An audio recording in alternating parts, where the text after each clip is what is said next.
My name is Irving Berkner. I'm the Associate Director of International Studies here at the university. On behalf of my center, the Center for International Studies, International House, the Seminary Co-op Bookstore, the Chicago Council on Global Affairs, and the McCormick Tribune Foundation, it's a pleasure to welcome you to this World Beyond the Headlines event. So it's an honor for me to introduce William Langewiesche. Is that right? Fantastic. Practiced all week. Who is currently the international editor for Vanity Fair magazine and formerly a national correspondent for the Atlantic Monthly. He's coming here just 2 weeks after winning a National Magazine Award for his Vanity Fair account of the marine killings of Iraqi civilians at Haditha, and the piece was lauded for its, I quote, moral clarity and tremendous literary force. Also, this Sunday in the New York Times, this book, The Atomic Bazaar, that he'll be talking about tonight, is the front page review in the New York Times Book Review. I got to see the piece in advance, and I think you can describe it pretty fairly as extremely enthusiastic. The first sentence notes that Mr. Langewiesche has formidable journalistic talent with cool, precise, and economical reporting. The review also says that the most alarming thing about the book is its utter lack of alarmism concerning the threat of nuclear terrorism, and I actually thought that might be refreshing to find something that wasn't alarmist about nuclear terrorism. So following Mr. Langewiesche's remarks, there'll be time for questions. Please just raise your hand.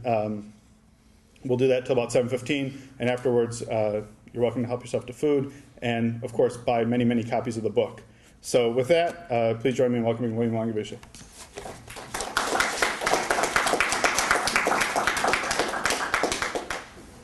Thank you for the warm introduction and for coming. This is the first time in my career that I have to use reading glasses on a book tour. These things happen.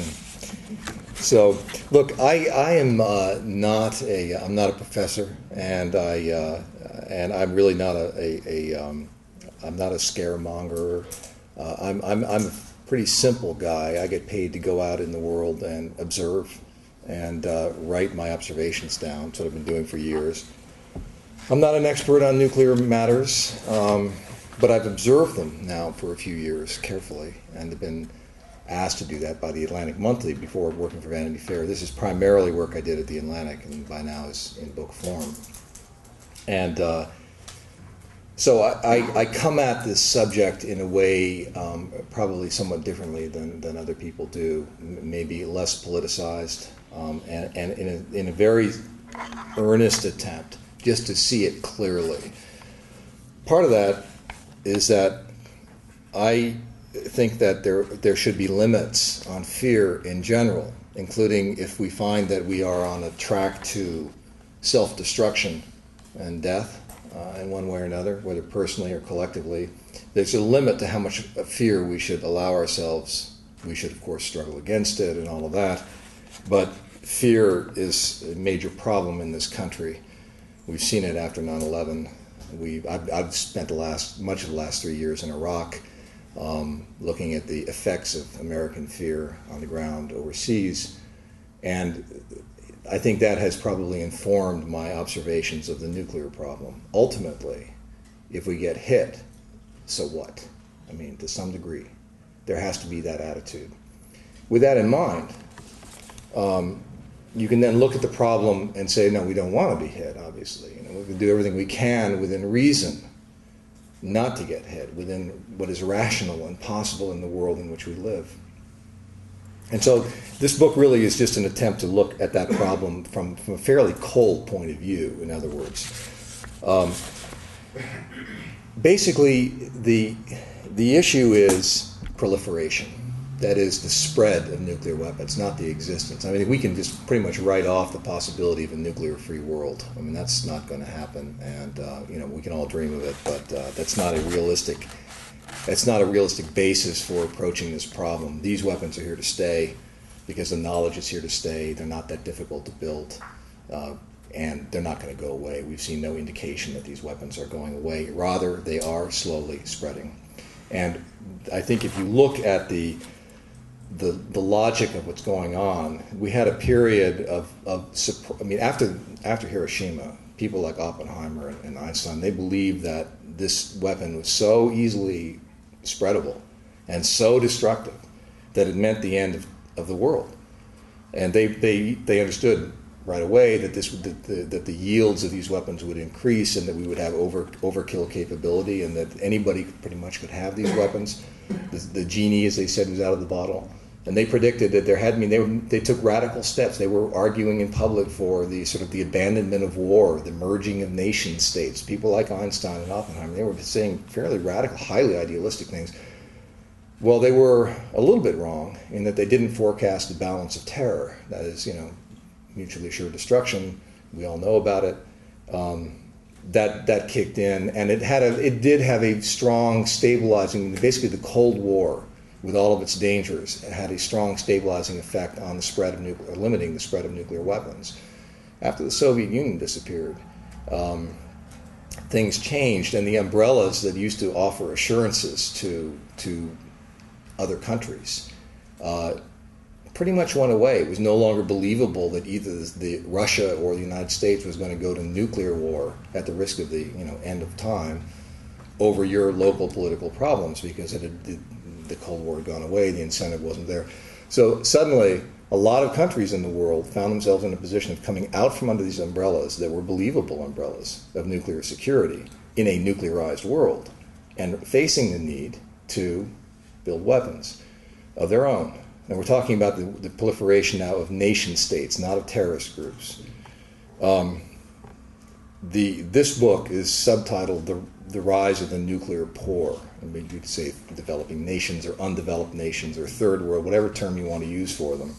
The poor nations of the world had it suddenly within their capability to do something here. Now, it's not by chance that the first of outside of the original group of five, the club of five major nuclear powers, the United States, Soviet Union, England, Great Britain, France, and China, that the first to break out and to start and to nuclearize were maverick states. This was during the Cold War. We had India, was formerly unaligned, Israel, of course, a maverick state, and South Africa.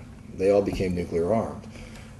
And now we seem to be looking at the next stage with countries like Pakistan, North Korea, Iran, and others will come. An attempt by Libya, an incompetent attempt, but still an attempt. And there are indications that Algeria, Saudi Arabia, Turkey, Syria, possibly Brazil again. If Brazil does it, Argentina. It's unpredictable. Proliferation moves and fits. It sometimes goes backward. There are successes in non-proliferation efforts, but we seem to be in a period where this will happen. The question is, what are we going to do about it? And as an observer, my attitude is struggle as best we can, be reasonable, pursue diplomatic paths, try to convince people not to do this. It's not a good thing to see the world with more and more nuclear-armed states. But ultimately, understand that there are limits to what we can do. We cannot stop this from happening. And we'll give ourselves giant hernias if we try. Obviously, coming out of these years in Iraq, it brings the lesson home, the limitations of power and the consequences of ungrounded wars and policies. So, now the question is, what about these countries? Let's take the example, the classic example right now is Pakistan, but you could say Iran. What should our attitude be toward these people? And the attitude has been, well, these guys are evil. They're irrational. They're wrong. They're bad. Dr. Khan, A.Q. Khan in Pakistan was an evil man, and Time magazine showed him as sort of Dr. Death on the cover, this sort of thing. I think it's totally wrong. I mean, these people are making rational choices. Oppenheimer said way back when, after Hiroshima, that there is no weapon on earth that delivers more bang for the dollar than an atomic bomb, a genuine atomic bomb, and he's right. I mean, this is the weapon of economy of the poor. It costs a lot of money, but not compared to the alternatives. And if your goal is to exert political power, there's nothing like being nuclear armed. So these are sort of philosophically understandable, practically understandable choices made by rational people and cultures and political systems that are different from ours and may be in opposition to us. But that doesn't make them evil, and it doesn't make them irrational. I mean, these are logical choices. In the case of Pakistan, of course, you then have another component which often comes into play, which is local rivalry. India because of China, Pakistan because of India, Iran because they got Pakistan, they got Israel. The spread goes on like that. We all understand that. There is a form of domino effect in nuclear proliferation regionally. So in a way, we can understand it. Now, the moralists, of course, make the obvious point, and they make it heavily and all the time, as moralists tend to do, that the United States is heavily armed, and so is Russia. We have not really stood down from our overkill capability. And so who are we to be lecturing the world about the right and wrong of nuclear weapons? Obvious. I mean, it's an obvious point. It's a point which everybody understands in the United States and in the Third World, and it is used by the moralists in this country to scold ourselves, and by the moralists in places like Pakistan, and A.Q. Khan is an example, to promote a sense of outrage that pushes forward proliferation. There's nothing we can really do about this. The United States is not going to stand down from its overkill capability, neither is Russia. And the moral outrage will exist in both ways, and okay, that's the world in which we live. Proliferation happens in that context. Then the question is, can they actually do it? Can these basically incompetent countries, and you take a country like Pakistan, now this is an incompetent country. I mean, it's well proved to be incompetent. Not that the Pakistani people are incompetent, but as a structure, as a political system, of course, it's grossly incompetent, always has been. It shows every sign of it this week. And can these guys actually do this? And the answer is yes, they can, because it's not that hard to do. Once the political choice is made, it will be sustained through changes in regime, probably, because it is a logical choice. In the case of Pakistan, it's very understandable that they want to do this. And they have the technical expertise, homegrown, and the intellectual power, homegrown, to handle this. They have the engineering capabilities to handle this. It's obviously done by the elites. And it's said that A.Q. Khan was a great spy. I'm sure some of you know this story, certainly in this book, of his spying in the Netherlands, and much credit is given to this act of spying for the terrible thing that the Dutch allowed this information, which was the technology and the engineering of centrifuges necessary for the enrichment of uranium to escape the classified walls of a uranium enrichment facility in Holland. And that's, again, what Khan did, as he himself said, what he stole or borrowed, what he walked away from the Netherlands with blueprints for these centrifuges, helped him out. But it was a small part of the total effort that he had to solve, had to pursue. And it's obvious that it probably expedited things by 5 or 6 years. And either way, he was going to have his nuclear weapons. This was a very smart, he's alive today, determined and smart and patriotic Pakistani, supported fully by his government. So the answer is yes. I mean, if Pakistan can build a nuclear arsenal in 10 years, anybody can, except maybe Gaddafi. And maybe Gaddafi ordered finally from Pakistan the full range of enrichment equipment, and then out of sheer incompetence just left it sitting in crates in the desert.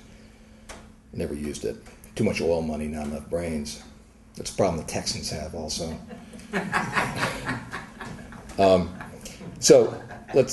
Then the question is, can we stop them? Let's say, just from a real politic, we can understand these guys are not crazy, but we don't want to see a world in which this is happening. Can we stop them? Can we stop them through diplomatic means, economic sanctions, or making war?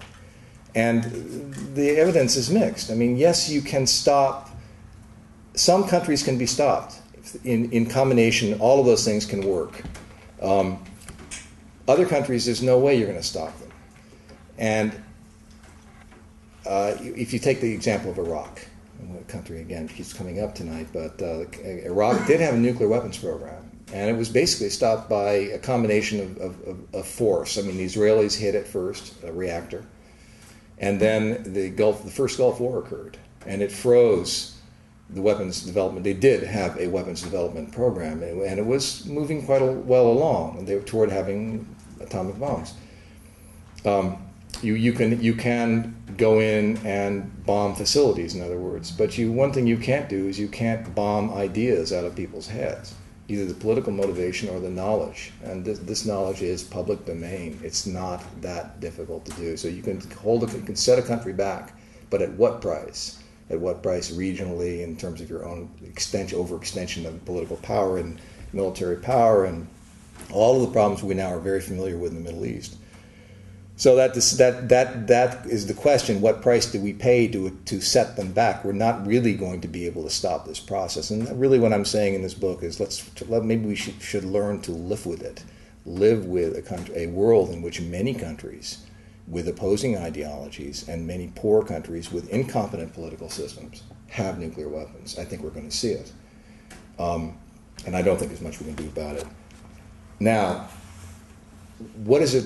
What do we know about a country that acquires? And again, I'm talking about nation states that acquires nuclear weapons. And take the worst case, take North Korea. I mean, this is a place with a certifiably nutty regime. Of course, much worse than Pakistan. Are they not going to be subject to the same logic of retaliation? There's really no indication that even the most apparently wild, politically and ideologically wild governments are going to want to use their nuclear weapons if they acquire them, any more than we have wanted to or the Russians have wanted to. It's for very simple reasons. They're actually very conventional. Even the North Korean regime is very conventional. They're playing the game, which is, in my opinion, an obsolete game, which is the game of the nation state. They have a government and they have an infrastructure and they have their palaces or government buildings or whatever they have, their military. They have all of this stuff to protect their wealth, their families, their friends, their societies, their cities. They have fixed targets. And they are, in every case, very aware that if they ever used a nuclear weapon, that would be wiped out. Somebody would hit them back. It's hard to think of any nation that could strike another nation without having some other nation, whether the one struck or some third nation, hit them with nuclear weapons. So, in fact, there's really no indication, and let's take the case of Iran, which is now much in the news.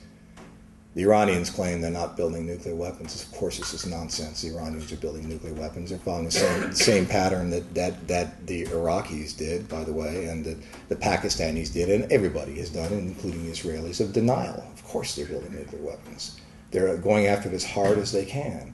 The only question with Iran is why they haven't gone faster. Why were the Pakistanis able to do it so much faster than the Iranians?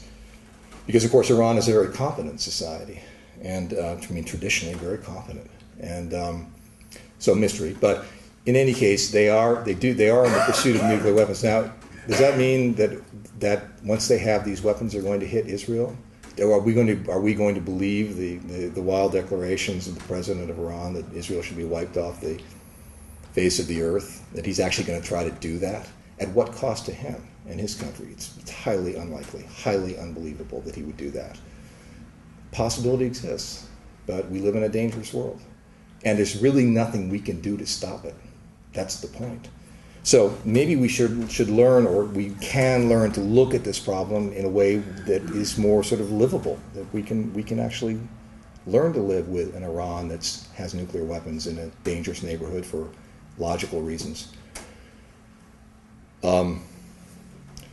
Certainly, we don't have the capability to go to war. Of course, this week again, we're looking at the news and listening to the various belligerent statements by both sides.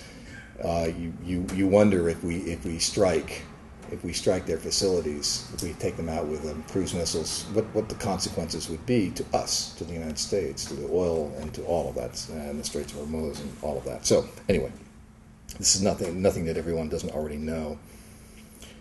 There's no indication that third world countries are any more likely to use nuclear weapons than first world countries are. They follow the same logic, they're playing the same game. All right, now the next question is, in the logical progression of proliferation, what if they give these weapons to non-state groups, to terrorist groups, to people who don't have territory at risk? And this is in terms of the transfer problem, that is to say, let's say Pakistan is often given as an example, Iran. Again, it seems highly unlikely. This is, on close inspection, is a false problem. That's not a guarantee. Nobody knows the future. Their life is dangerous, the world is dangerous, and all of that. But it seems highly unlikely. And the reason is that a terrorist group, let's use that word, and we're talking about stateless terrorist group. It's a word which is loaded these days, but is very likely to use a nuclear weapon if they could get one. I mean, there would be no reason to hesitate, and there would be essentially no consequence for a stateless group with nothing to protect.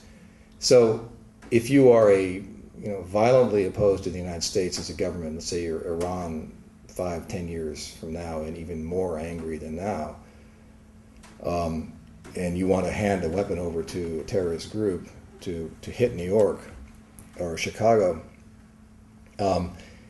You know that if that happens, if you hand that weapon over, they will try to do it. And if they do it, within hours, it will be known where that weapon came from, because nuclear explosions have plenty of evidence contained within them of the design of the weapon. And nuclear weapons vary across the board. Very quickly, it would be known where the weapon came from, and that country would be held to account. It doesn't do them any good to use surrogates to nuke their enemies. It does no country any good to do that. Nations want nuclear weapons because they want to threaten with them, basically. They don't want to use them. Terrorists is a different deal entirely. But I want to say one last thing about the national side.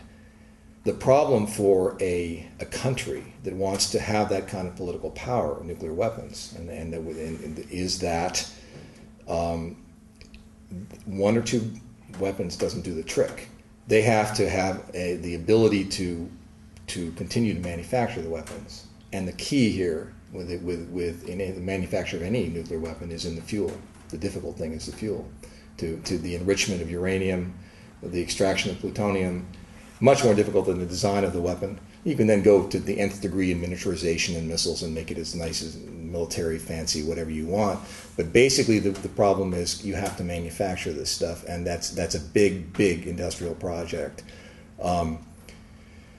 Countries have to go through that. There's no way around it. They cannot buy enough fissile material on the black market to answer their needs, and their needs is a sustained arsenal, not just one or two weapons, and which they do not want to use, and which are very effective. And one final point is that, of course, I'm sure many of you know that the 5 permanent security council members are all the great 5 nuclear powers. I mean, this is not by chance, certainly. So this stuff works. And it's the arsenal that counts. You don't dare use it. You're going to get hit if you do. You don't dare give it to somebody else. You're going to get hit if you do. But now comes the problem of, let's just take it in isolation. And I guess to summarize, what I'm saying is that you can't turn away from nuclear proliferation into nation states and third world countries as being, it is a problem, it is a concern. We should resist it to some degree, but it's not the end of the world. Now, what about terrorist groups? Terrorist groups is a whole different game. And we know that the problem that they have, I mean, the huge advantage they have in this game is that they don't have any territory. Which is, they've liberated themselves as capital has liberated itself from the pettiness of the nation state, and someday I hope to liberate myself from it. But they've done it. And they've done it militarily, and they've done it personally, ideologically, physically. They don't have anything that we can hit. This is the great frustration for people like our president. So these guys, if they could get a nuclear weapon, and they only need 1 or 2, they don't need an arsenal. They could bring the West to its knees through a sort of the type of reaction we saw after 9/11 and the self-destruction. One strike would cause, well, nobody knows what the effect would be, but there are serious people who are not hysterics who worry, I think correctly, that it could be a sort of, as they say in their fancy talk, an existential threat to the West. That's kind of academic talk. But in any case, Now, I looked at this rather carefully, that is the nuclear terrorism issue, and I spent a lot of time traveling to those parts of the world, looking at the questions of transport through the mountains on the opium routes, looking at the stockpiles in the secret cities of Russia, east of the Urals, at the possible assembly points in the Middle East and elsewhere.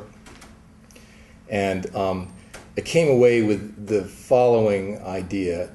A terrorist who wants to do this, and there can't be more than maybe, well, who knows, but 20, 30 people in the world who are in a position to actually think they might be able and want to do this.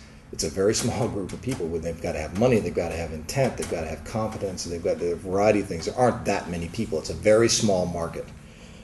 But it exists. We know it exists. And for good reason. I mean, it would be enormously effective. So they can't realistically hope to borrow a weapon from their friends. They know they're going to have to make the weapon. In order to make the weapon, they have to have the fuel. Now, the advantage they have is because they don't want an arsenal. They don't need to they don't need to manufacture the fuel. They just need to steal it. And what they want, and again, this book goes into it in detail, is they don't want plutonium. It's difficult to handle. They want highly enriched uranium, weapons grade, greater than 90% enriched, which can be handled with your bare hands. You can sleep on it. It's not a problem. You can shield it lightly and move it past radiation monitors. You need about 100 pounds, divided in two, because you put it together, it would go critical on you.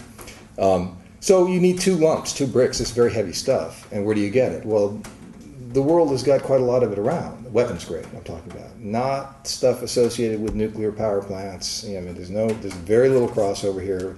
Not stuff really associated with medical facilities or with research labs at the universities. Even though the universities do have greater than 90% HEU, it's very small quantities. You need 100 pounds, not a few grams. So where do you find it? Probably you still go to Russia. And Russia is the place with enormous stockpiles of 90, greater than 90% HEU, weapons grade HEU. You go to Russia, and you find yourself where I was in these secret cities. And you find yourself in a world that is no longer the Russia post-Soviet Union. It's the world of Vladimir Putin, which is an increasingly authoritarian police state with a lot of corruption going on. It's very difficult to steal fissile material in Russia, which is the most vulnerable place. It's possible, though. And again, to keep this short, I'll say that in looking at this very carefully and not ideologically, I came to the conclusion that many of the scenarios painted in the West of the horror stories of commando raids going in and guys with bandanas on their head is nonsense, because even if you could hit these places, which have got drunk soldiers and guys who are high on drugs around them and all that, you might be able to go in there and take the stuff out, but you've got to travel the roads. You're in the middle of the Urals. You've got to get to the borders. You can't just drive down the road for 300 miles and expect you're not going to get caught. You're in Russia and it's surrounded by it. So you're not going to, the only way is to get it out without the Russians knowing that you did it. And the only way, in other words, is corruption. And that's a possibility. And there's plenty of corruption in those secret cities. It's not an obvious thing. You're probably not a Russian. You're a Middle Eastern, or you are something or other, but you're probably not a native Russian from that area. You want to go in there and corrupt people. Try to do that. It's not that easy to do without getting arrested. The FSB is all over that place. The FSB being the former KGB. So, but let's say it's possible. Americans have been very concerned about this and have done really an excellent job. The U.S. government has done an excellent job in helping the Russians to secure their stockpiles. This is our largest expenditure in Russia of foreign aid. It's been going on for more than 10 years, and it's been partially effective. The problem is that we, at that point, fail. If somebody penetrates their defenses, built partially with American money, through corruption, which will cut through physical defenses, and most of our efforts have been in physical defenses. If somebody undermines that with money and pulls out 100 pounds worth of HEU that the Russians don't know about and starts moving toward an assembly point, and I would posit Istanbul, partly because it's just a city that I love, nice place. So why not build a bomb there? it certainly actually would be a likely place for the assembly of a nuclear weapon. You have to move this material through Russia, through the Caucasus, into Turkey, joining the opium routes coming in from Central Asia. The transport system is there, and you get it to your assembly point. Spend 6 months to a year on it there in a machine shop. You could do that. Almost anybody could do that. It's not difficult.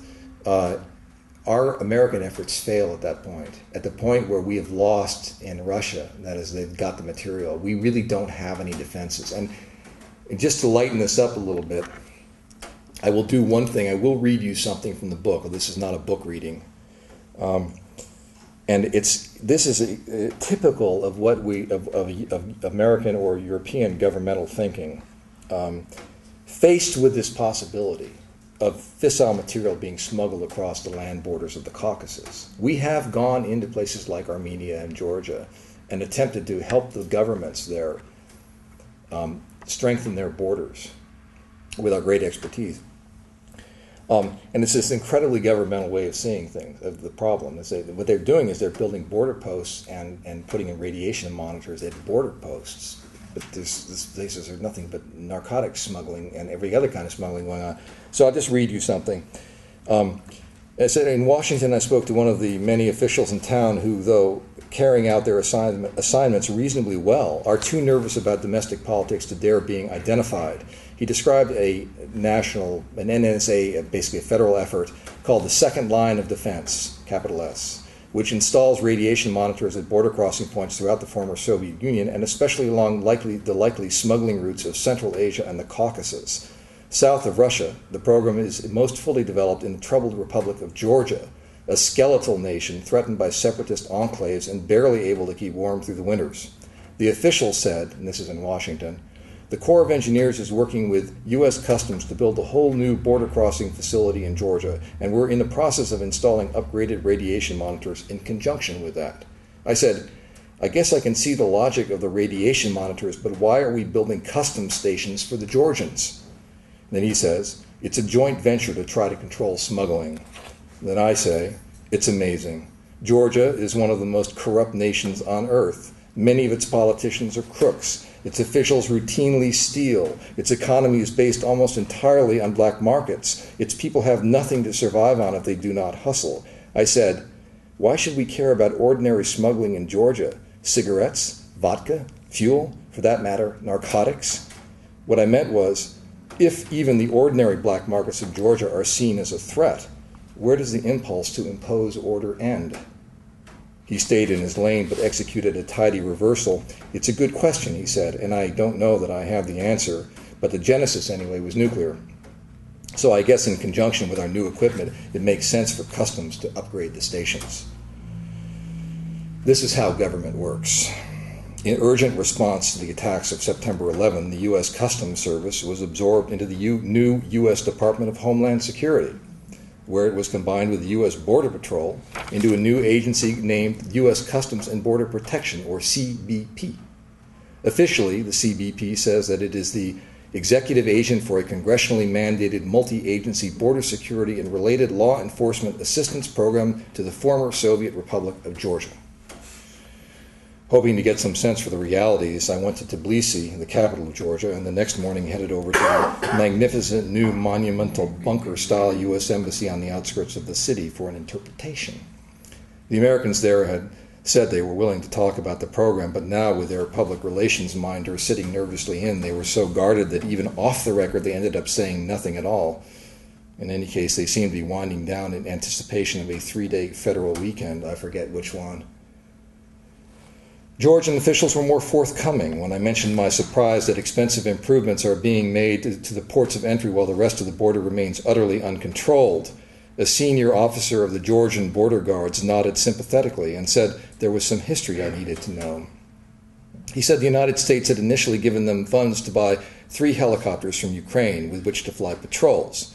They had acquired 2 of the helicopters, and although one of them was then grounded for lack of spare parts, the other was still being flown, and by a daredevil border guard pilot who gives thrilling rides and is also a great guy. Problems arose, however, over the 3rd helicopter, which appeared to have been paid for but never showed up in town. Americans do not normally care about wastage, the officer explained. For example, they insist on supplying the border guards with desktop computers billed to American foreign aid accounts at more than twice the price for which the same computers can be bought in Tbilisi stores. Nonetheless, they were annoyed by the disappearance of an entire helicopter's worth of dollars. He said they reacted by reasserting control over American capital improvement funds and quietly announcing that henceforth the big money would be spent only on immovable objects that are awkward to sell and impossible to fly away. Ports of entry fit the bill. I drove south to the Model Project, a station dubbed Red Bridge by the Americans, which stands at the main crossing point between Georgia and Azerbaijan. The first improvement there was the construction of a housing compound on flat ground where rotating units of the border guards had previously been camping in tents and cooking their meals over open fires. By the time the U.S. Department of Homeland Security was finished with it in 2003, the compound consisted of 5 single-family houses, a barracks for 64 men, a dining hall, an administration building, a vehicle maintenance garage, a warehouse for supplies, an armory, various utility buildings, a dog kennel, 2 water storage buildings, a sewage plant, an electrical substation, a perimeter fence, 2 guard towers, 2 helipads, a sports field, a separate soccer field, some new paved roads and parking lots, and of course, a parade ground. After the official opening, a U.S. Customs and Border Protection newsletter asked the CBP project manager, James Kelly, "Is it as grand as it sounds?" "Indeed it is," Kelly said. "It was built to Western standards." Golly, and that was merely phase 1. The United States then shifted its spending down the road to the port of entry itself, where Georgian customs officials were using shipping containers with holes cut in the sides as offices and booths. Over the following 2 years, the U.S. government oversaw the construction of a $2.2 million facility whose primary purpose, according to the CPB, would be to, quote, help Georgia become a more effective partner in the worldwide effort to control the passage of terrorists and their weapons, end quote. This time, the improvements included a 6-lane roadway, comfortable booths, cargo inspection areas, closed-circuit remote-controlled television cameras, lots of computers, a high-frequency long-distance radio communication system, and the crowning glory, a beautiful air-conditioned 2-story stucco-walled building with spaces for processing the grateful public, as well as detention cells, back offices, a dormitory wing for Georgian customs agents, private sleeping rooms upstairs for American officials and other VIPs, and even a second-floor patio, apparently for sitting outside on warm evenings. Anyway, I won't keep going with that description. But that gives you an idea. I mean, this is, of course, an extreme and typical example of the way we're trying to deal with the problem, which is real, of the smuggling of fissile material, if ever it gets out into the black market. And there's no evidence yet at this point that it ever has. But if it ever does, this is known as a low probability, high consequence event. And if we don't stop it in the transit, the chances of stopping it at every stage along the way after that are decreased and decreased. The chances of stopping it at the point of production are smaller, at the point of delivery are smaller. So we meaning we who support the American government, we the American people whose agents are the American government, or the Europeans for that matter, we throw up our hands and saying, we look at the world and we say, it's chaotic. The governments can't control it. There are narcotics coming across those mountains. We've been fighting narcotics for years, and we can't stop the narcotics. We'll build Red Bridge. We'll build this border crossing point. We'll do something. We'll put in radiation monitors because we are completely helpless outside of the governmental realm. We are a government. We talk to governments. We can't do anything about the rest of the world. This is a major failure of the American defense against a very real problem, which is the possibility of a terrorist nuclear hit someday. Relatively easy to solve. And part of what I do in this book is sort of set about proving that to myself, not to make policy recommendations, but just to quietly, in my own way, to go out in the mountains and talk to people who are moving narcotics. Perfectly open to conversation, these people are, in fact, if you're just a little bit discreet in how you approach them.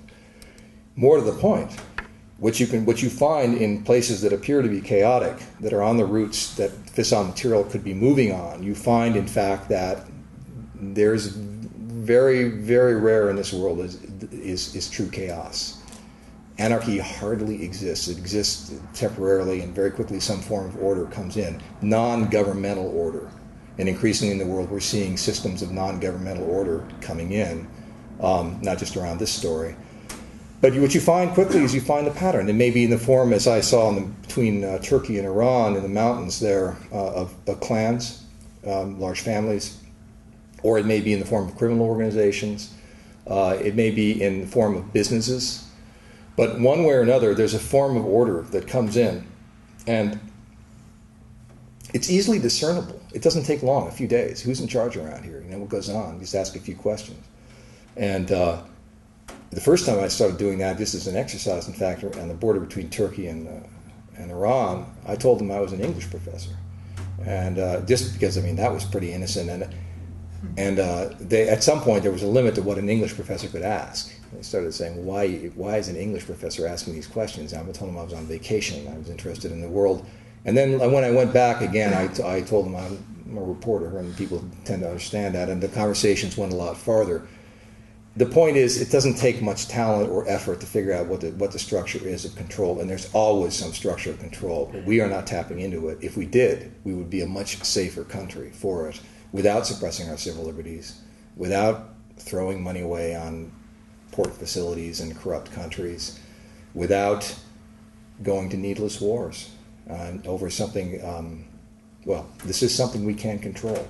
So I guess I'll leave it at that. There are similar issues associated with the construction of the weapon and with the delivery, where we find ourselves pretty much just abandoning the problem through lack of imagination,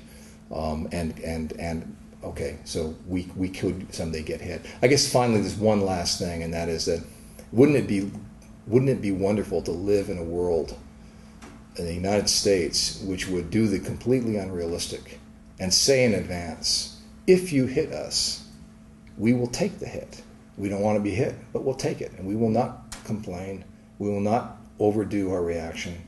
So, we will diminish the effect of what you want to do to us. We will mourn our dead, and there will be possibly several 100,000. We will rebuild the city as quickly as we can, and we will accept whatever level of radiation poisoning without complaint. So go to hell.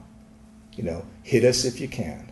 And that attitude, of course, would be very effective, but that's sort of like asking the United States to disarm, unilaterally. It's not going to happen. We're not that kind of society. So that's it. I'm happy to talk about anything.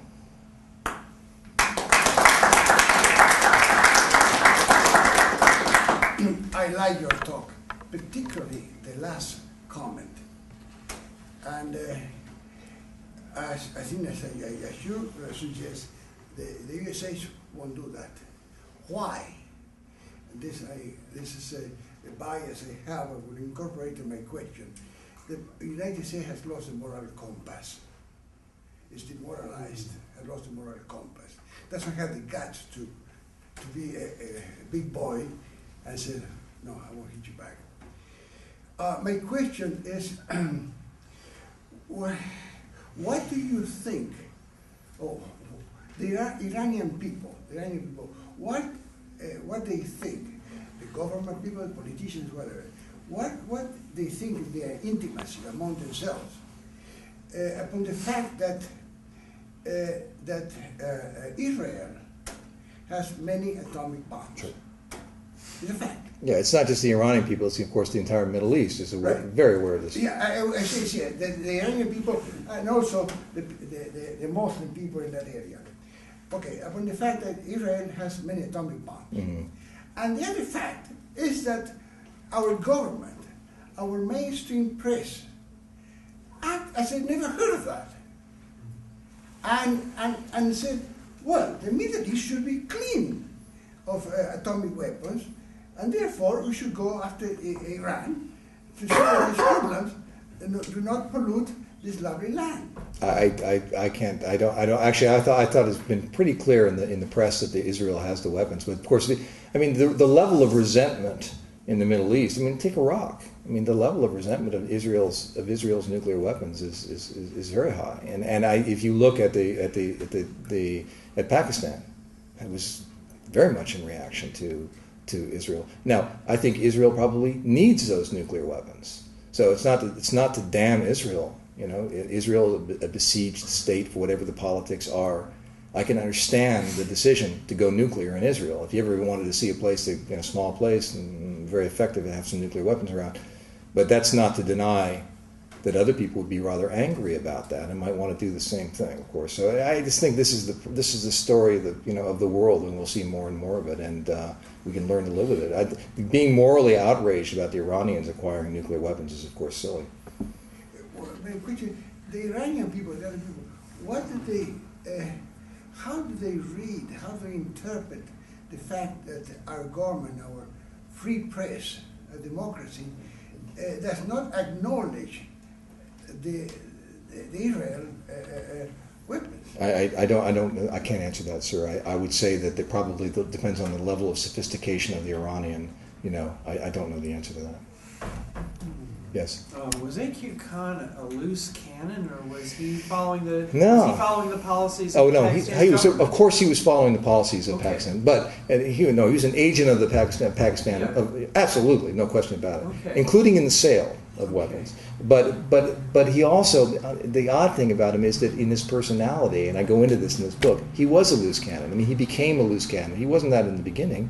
He was a really nice, very smart, very effective guy, a good engineer, not brilliant or anything, but he had this success, and he was elevated to the level of a deity in Pakistan, and it went to his head. I mean, he just went, megalomania and completely unable to see himself as a man anymore. He was the savior of Pakistan. In some ways, he really was, but it went to his head in an unusual way. So he did actually act as a serious and effective agent of Pakistani policy, of government, and you could say even legitimate policy, and at the same time went nuts, like presidents do, people like that. Went nuts how? Well, too much power, too much fame, thought everything, he owned everything. And he was basically taking all the public money and using it his own, building hospitals left and right. It was just too grand a man. I mean, anybody who becomes that grand has lost his marbles to some degree, right?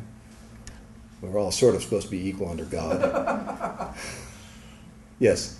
I wonder if you could elaborate a bit on why, for example, the U.S. government would not engage, as you refer to them as non-governmental forms of control, and what is perceived to be at risk in doing that, or what are the obstacles in doing that? I actually have had this discussion with serious people in the U.S. government who are concerned about it and are aware of it, and recently.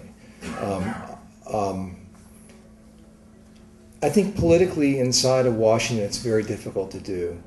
I think a lot of people in the government understand that this needs to be done. It's not difficult to understand this.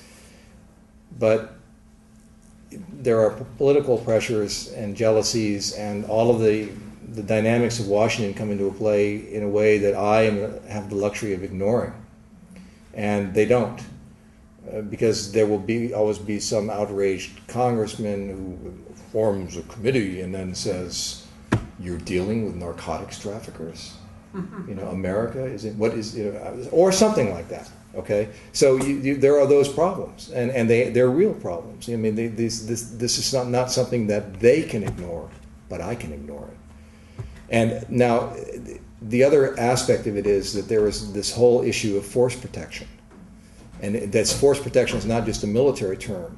Our diplomats have fully fallen into this trap, as has the CIA. So if you look at our government agents, they spend most of their time in the rougher parts of the world, concerned about their own safety. And this, of course, limits their ability to do what I do, which is to wander around. And you can't do this kind of work without wandering around. You can't engage with the world outside of government structures unless you wander around quietly, not in black SUVs with escorts. Just quietly, hitchhike, take a taxi, that kind of thing. Yeah, I have a friend who, the article about him was actually in the New York Times recently, who's doing conservation biology in Iraq. and he is working with different groups, and he is speaking to this because he said this is a path to security. These people are working in agrarian cultures. We need to be working in these areas to assure security in this part of the world. And it's not a political movement that he has, it's working as, in some ways you do, in his area of specialty, working with the local people and the local power structures to meet the needs of the area. Mm-hmm. And it's quite effective in a small way.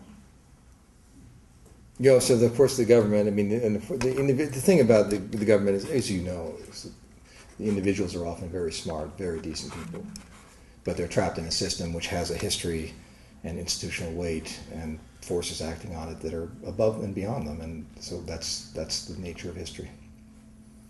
Yes? For your faith in the rationality of totalitarian governments, have you read about the Komar Explorer? The Komar Explorer, remind me. It was the one that brought up the Soviet submarine yes. power using point. Yeah. It turns out now that there was the Soviets sold 3 submarines to the Chinese of an old class. Then a year later, this is 67, then a year later in 68, they sent 3 submarines down and out from China. And that one of them, two of them stayed back and one came close, and they were going to blow up Honolulu. We blew up the ship first. But this was a plot carried out by the KGB in order to make us go to war with China. Well, Track from China. The idea that these are non-state actors. I mean, the ISI is running Al-Qaeda and the Taliban, and so is, the other agencies. These guys aren't non-state actors, and these people, the Russians were going to blow Honolulu. I mean, I think you should read this book before you think about how you do this. Okay. Well, in any case, I'm not issuing policy recommendations, and I would just say that I think that it's obvious that people who think they can get away with using a nuclear weapon without it being traced back to them, whether they're state or non-state or whatever it is, are much more likely to use it than a state is. That's all. But, yes. I know partially touched on Africa, particularly the Democratic Republic of Congo, which has access to uranium. Right. And corruption is Right. endemic, and I don't see how somebody would not actually. We can get terrorists go set a camp out there, make their way, do Right. whatever they need to do, and actually ship it all the way to the Indian Ocean, and ship it all the way Oh, yeah. No one- without being caught. Yeah. Now, In fact, the U.S. government went in the case of Kinshasa. There's that reactor, which I just recently saw it, that particular reactor. But we went in there and got that stuff out. So that's part of the effective work that has been done truly by the U.S. government is the removal of some of the more vulnerable HEU in Kinshasa, as very specifically one place, in places like Kinshasa. So I think a lot of that problem has gone away. The totally unsecured places, in unsecured stockpiles in places like the Democratic Republic of the Congo, DRC. Yes. Yes. Do you think that the nations of the world have a right to defend themselves? And in today's world, does that not really mean obtaining nuclear weapons, particularly in view of the fact that there have been a lot of aggressive moves by more powerful nations? Of course. Particularly the United States. I'd rather not think about rights. I mean, I think because it gets into the moral ground that I try to stay out of. But I think, of course, yeah, sure. And by the way, whether it's a moral question or not, it's effective. So if you are North Korea and you're feeling however insane you are, and however paranoid and all that, isolated. If you're feeling that you're being, you might be run over, nothing like getting a few nuclear weapons to stop that from happening. Yeah. Sure. Yes. This is somewhat related to a comment a couple of comments ago, but I just wanted to ask you, to what extent is it either useful or counterproductive to regard nation states that engage in nuclear calculus to be monolithic entities in their decision making, or some kind of No, loose. of course. I mean, You know, just, like the ISI. there are variations. Of course, you're right about that, and that's where the Nuclear Non-Proliferation Treaty and all the diplomatic efforts can be effective. So it depends. It's not monolithic. In every case, it's different, and absolutely. So I certainly am not saying, throw up your hands. I mean, I know that recently in sort of the public discourse of the United States, there has been an element saying the Nuclear Non-Proliferation Treaty has failed. It's a joke. It didn't work.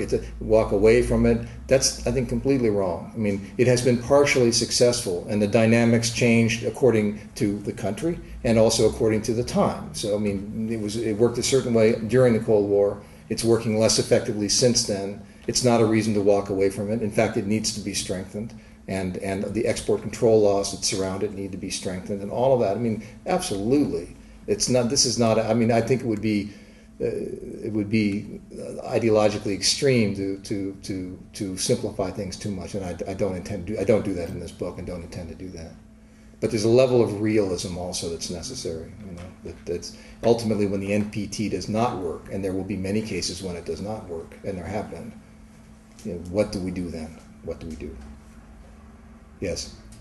I would agree with your statement that deterrence is a much more convincing logic than reliance on crazy individuals to bomb, but why not apply that same logic to terrorist organizations themselves? Why just because they don't have a territory are they expected to use the bomb? Well, the same problem we have with 9/11. Who are we going to hit? And then the Tibbets in here, the guy who dropped the bomb on Hiroshima. Now, maybe I'm simplifying your question. Am I simplifying your question? Am I oversimplifying it? Well, what I'm saying is, what is the gain for a terrorist organization with one nuclear weapon to use that? Oh, huge. The counting on the self-destructive capabilities of the West. I mean, the same gain as blowing up a bomb in a marketplace, only a lot more. So it's to the nth degree. I mean, it's the ultimate, and you don't need really more than one. And it would make 9/11 look like child's play in terms of the reaction to it. Not the actual explosion. It's not the issue. It's the reaction to it. This is what, of course, they count on. I mean, everybody knows the dynamics of terrorism. And of course, I mean, the point I was making is that they're essentially they feel invulnerable, not only because they're willing to die. Many of us are, no problem there. That doesn't make them fanatics, but because they have nothing to lose. I mean, there's no territory. So, I mean, when I was saying before, when the guy who dropped the bomb on Hiroshima, his name is Paul Tibbets. He's still, as far as I know, alive as we speak, though he's probably getting there. But this guy after 9/11, Studs Terkel, I think he's a Chicago writer. Yeah, he interviewed him, and Studs Terkel must also not be a spring chicken. Is he? Yeah. So he went to talk to Tibbets, and he said, "Well, what do you think we should do?" And Tibbets said, "Just nuke these guys. Hit them." I mean, rather than being sort of a reformed man and a pacifist, having nuked Hiroshima, hell no. His reaction to 9/11 was to hit them with nuclear weapons. But who? I mean, what are you going to do? Hit Mecca? Cairo? It's the same problem. Obviously, we've had with Afghanistan, and certainly we've had with Iraq.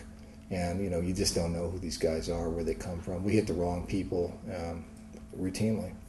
So that's why they're willing to use it, because we basically can't hit them. They don't exist. Anyway. Well, thank you all very much. I appreciate you.